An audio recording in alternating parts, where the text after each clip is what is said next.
Editor's Choice featured Global Geopolitics, Global Governance, Headlines, Human Rights, Latin America, the Caribbean, Migration, Refugees, Regional Categories. A woman waves goodbye before boarding a flight at the José Martí International Airport in Havana, Cuba, in June 2017. Credit Jorge Luis Bono's IPS. Cuban migration to the United States is the great loser under Donald Trump's hostile policy toward Cuba, and creates additional difficulties for citizens of this Caribbean island nation who are accustomed to benefits that their neighbors in the rest of Latin America never enjoyed. In a decision that keeps uncertainty hanging over thousands of people who wanted to travel to the U.S. by legal means, Washington suspended visas for residents of the island after ordering the removal of 60% of the staff in the Cuban embassy on September 29. "I cried a lot after the closure of the consular procedures in Havana," a private sector worker told IPS. A year and 5 months ago, her husband requested that she be allowed to immigrate to the United States to join him, under the family reunification program, which Washington assured it will keep in place, but without providing details. Warning from the IOM. Marcelo Pisani, Regional Director of the International Organization for Migration IOM for Central America, North America and the Caribbean, told IPS that safe and orderly migration requires that the entry or exit requirements of a country not be based on factors such as nationality, ethnicity, gender, sexual preferences or religious beliefs. In his opinion, when entry to a country is denied or preferred for these reasons, it promotes irregular migration, which puts migrants at risk. And with regard to the particular case of Cuba and the United States, he said the IOM calls for the two countries to work together to generate legal migration options. This woman who lives in the capital, who asked to remain anonymous, said that she is less worried after receiving the new documents by mail this week to move forward with the application. "Look, until now all the documents I had received referred to my case with a number. Now these have my full name," she said. "I still don't have an appointment date and I don't know where I will have to go for the visa interview, but my husband and I feel confident that everything will stay on track," she said with a sigh of relief. For this step in the visa process, she will probably have to travel to Colombia, where the U.S. Embassy announced that it will attend cases in November. "We know that Cubans are worried about this, but we still do not have instructions on how to proceed," a source at the Colombian diplomatic mission, who asked not to be identified because she was not authorized to talk about the question, told IPS on Monday. Like most countries, Colombia requires visas for Cuban travelers. The Washington delegation in Havana has reported on its website that Cubans who will be required to travel to Colombia include those who are applying for immigrant visas for fiancés, relatives of U.S. citizens or people who have won one of the visas from the so-called lottery. Those who wish to obtain visitor, tourist or business visas will have to go to the U.S. Embassy in any other country. It is still unclear how they will guarantee the continued operation of the Cuban Family Reunification Parole Program (CFRP) and the processing of refugees.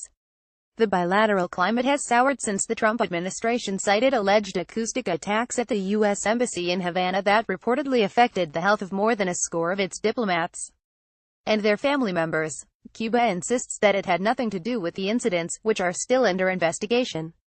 The U.S. also warned its citizens to refrain from traveling to Cuba for security reasons and demanded the departure of 15 officials from the Cuban embassy in Washington directly linked to consular and commercial matters, whose absence will hinder the relationship between people and companies from the two countries.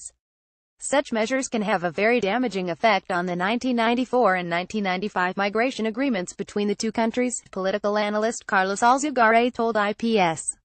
In his opinion, the decision to process visas in a third country will raise the costs, which are already high.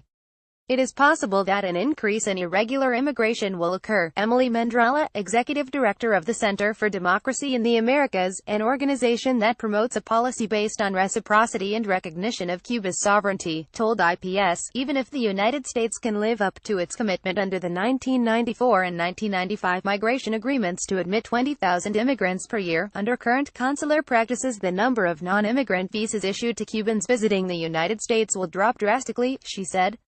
The expert said that applicants for immigrant visas will undoubtedly have a sponsor in the United States willing to pay the airfare and lodging expenses in Colombia, and also said that the refusal rates for non-immigrant visas are higher and the cost of the trip, even if it is from any third country, will be prohibitive. Internet users consulted by IPS agreed that, in this context, poor Cubans suffer, both here and there. In turn, a university professor, who asked not to be identified, said he believed that behind everything that is happening is the aim to create internal tensions tensions and raised the temperature of the social boiling pot. On January 12, 2017, a few days before leaving the White House, then-President Barack Obama announced the end of the so-called wet foot, dry foot policy, in force since the 1994 and 1995 agreements, which gave Cuban immigrants preferential treatment to obtain residence and other benefits. By taking this step, we are treating Cuban migrants the same way we treat migrants from other countries, said Obama, who also terminated the Cuban Medical Professional Parole Program, intended to welcome Cuban doctors who defected from their official missions in third countries. The fear that the process of normalization of bilateral relations, restored in July 2015, could put an end to special benefits for Cuban immigrants prompted thousands of Cubans to leave this country legally and to try to reach the United States from other Latin American nations. Those countries closed their borders to the waves of travelers from Cuba, leading to a migration crisis involving several countries in the region.